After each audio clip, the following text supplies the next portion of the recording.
Masa CS di bawah Kejabatan Kesewasan, butiran peribadi pesakit diambil.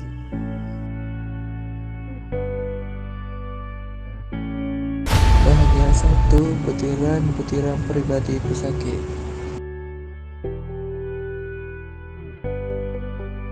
Nombor pendaftaran AS00109296.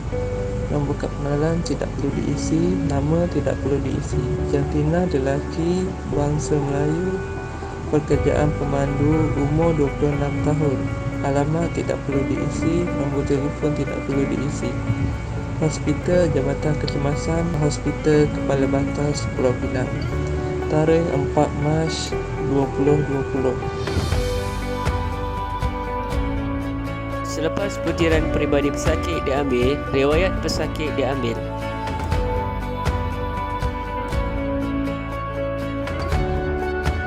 Bahagian 2. Riwayat pesakit.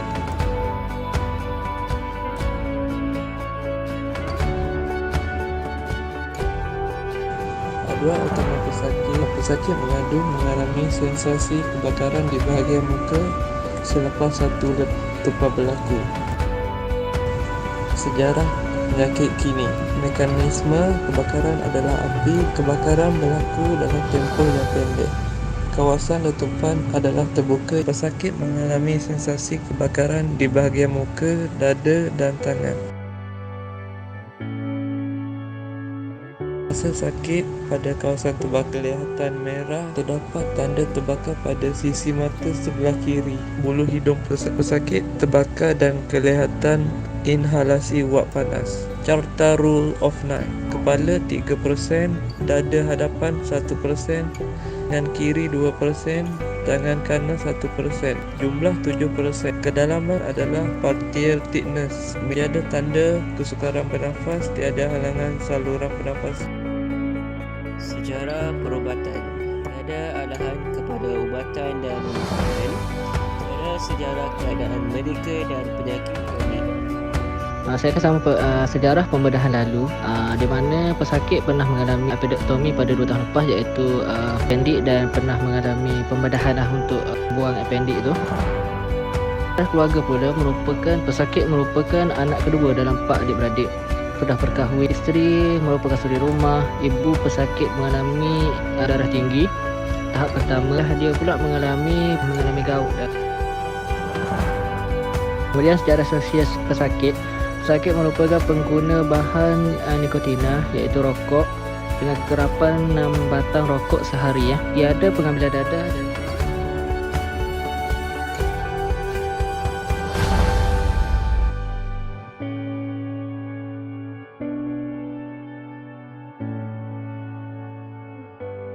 pemeriksaan ampula. Tahap kesedaran pesakit 15/15. Skala koma penilaian kesakitan skor 5. Perkataan oksigen 100%, under room air, suhu badan 37, kadar nadi 88, kadar pernafasan 20, tekanan darah 134, 134/73, denyutan efek jantung normal. Maksudnya semua di sini normal. Pemeriksaan kepala dan deri khas. Pertama, kepala tiada paruh atau luka. Kedua, leher terdapat erythema dan sensasi kebakaran, merasa sakit. Ketiga, tekak, trachea centralized. Yang kelima, mulut kelihatan kering, hoarseness of the voice. Yang keenam, mata, erythema pada sisi mata sebelah kiri, blur vision in 10 minutes after accidents, and pupil normal. Keenam, telinga, tiada discharge dan pendarahan. Yang ketujuh, hidung, terdapat kesan kebakaran pada dancer bulu hidung terbakar dan tiada benda asing. Pemeriksaan paru-paru, inspeksi, symmetrical chest movement, pengembangan dada normal, regular, palpation, symmetrical chest rise, normal, no tenderness, percussion, resonance, normal, auscultasi, good air entry bilateral, no ronchi, no wheezing and no crepitation. Pemeriksaan dada dan jantung. Dada tiada sakit, tiada kesan paru pembedahan. Jantung apex beat normal, heart rhythm normal and strong. Kadar nadi 88 beats per minute, 2 rhythm no murmur, DRNM. Pemeriksaan abdomen, inspeksi tiada pendarahan dan parut pembedahan. Palpasi abdomen not distant, soft, no tenderness. Percussion, no dullness, resonant all the 9 region. Kaltasi, bowel sound normal. Abdomen, soft, no tenderness, bowel sound normal. Pemeriksaan neurologi. Okey, first kesedaran. Kesedaran dia skala koma Glasgow adalah 15/15. Tahap kesedaran adalah baik, good orientation. Pemeriksaan tangan dan kaki. Okey, untuk bahagian upper limb, terdapat kesan terbakar dan eritema di kedua-dua belah belakang tangan. Berasa sakit dengan skor 5/10. Dalaman kebakaran adalah kurang daripada 5%. Tiada blister dan tanda kehitaman. Tiada tanda keadaan abnormal status neurologi. Lower limb, tiada sebarang tanda kebakaran di bahagian lower limb. Tiada luka atau pendarahan. Tiada keabnormalan status neurologi. Pemeriksaan anggota lain termasuk genitalia, rektum dan sebagainya. Genitalia, tiada simptom urinary tract infection iaitu UTI, tiada hematuria, tiada retensi urin dan tiada discharge.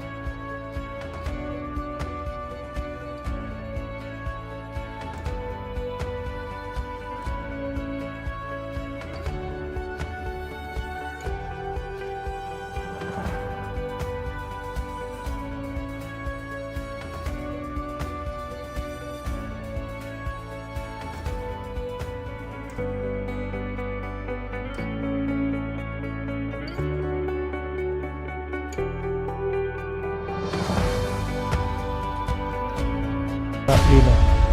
Diagnosis.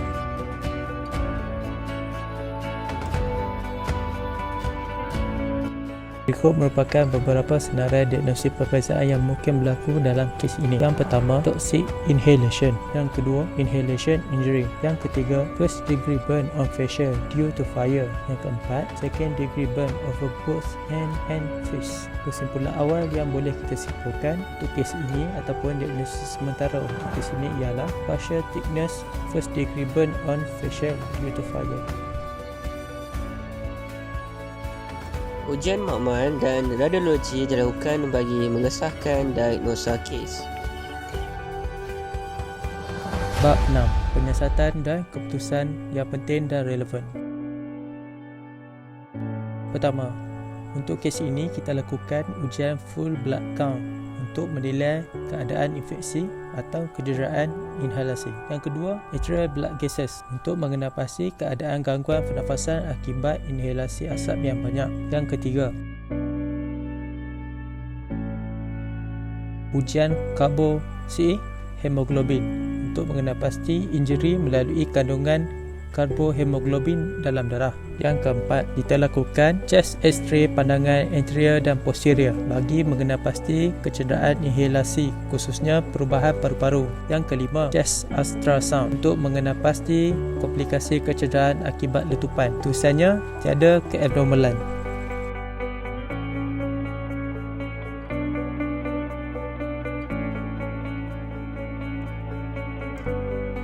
Selepas investigasi dilakukan, pengurusan dan rawatan dapat dilakukan.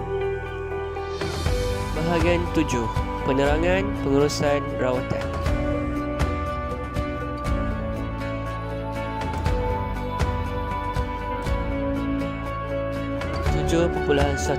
Pengurusan di Jabatan Kecemasan.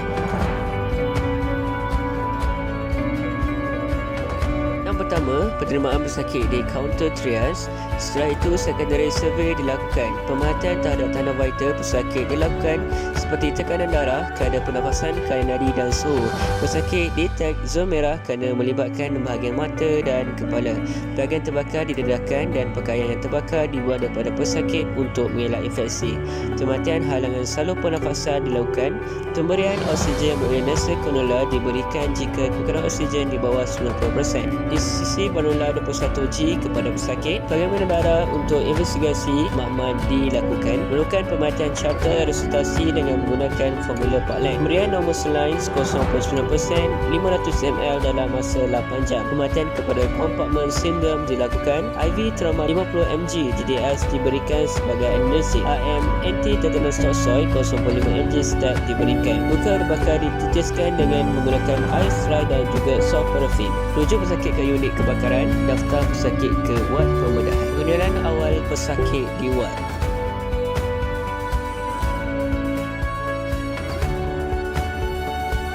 Pendaftaran pesakit ke dalam wad dan orientasi dilakukan. Rehatkan pesakit dalam keadaan selesa di atas katil. Pengambilan tanda vital setiap 4 jam. Pemeriksaan am dan pemeriksaan fizikal dilakukan. Melakukan pemasangan catheter bladder drainage jika perlu. Penilaian keperluan infusi pesakit. Melakukan pematian syarter input dan output. Infusi intravenous lain diberikan 4 pint 4 jam mengikut keperluan pesakit. Lakukan penyiasatan seperti X-ray, FVC, renal profile dan random blood glucose. Pencucian dilakukan menggunakan air stres setiap 2 kali sehari. Memastikan pesakit mendapat keperluan diet yang cukup iaitu 600 kalori sehari. Pengenalan spesifik.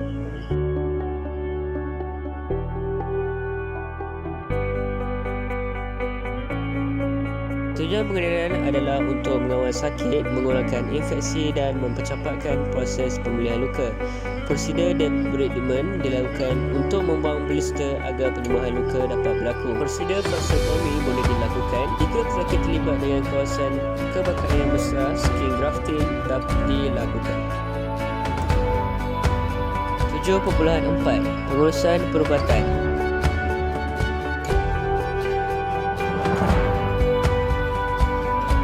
Pemberian antibiotik topikal silver sulfadiazine 1% cream applied 3 mm layer BD. Pemberian infusi antibiotik IV ceftriaxone sodium 750 mg Q 6 to 8 hours. Pemberian analgesic IV tramadol 50 mg OD. Pemberian ubatan sedatif PO diazepam 2 mg TDS. Pemberian anti tetanus toxoid IM ATT 0.5 mg step. 7.5 Penjagaan kejerawatan.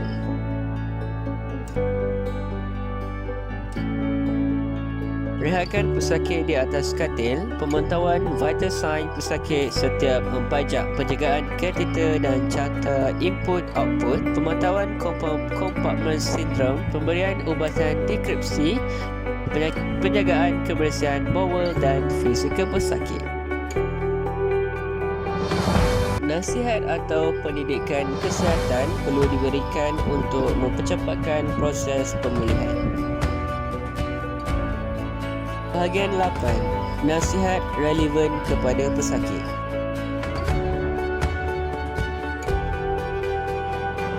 Mengurangkan pergerakan anggota terbakar untuk mempercepatkan proses penyembuhan. Jangan pecahkan blister yang ada pada kawasan luka untuk mengelakkan infeksi. Jangan aplikasikan ketol ais pada kawasan luka untuk mengelakkan sindrom kompartmen. Elakkan menggunakan medium cucian luka yang berasaskan alkohol sebagai bahan asas. Melaporkan kepada perawat jika terdapat keabnormalan pada luka terbakar.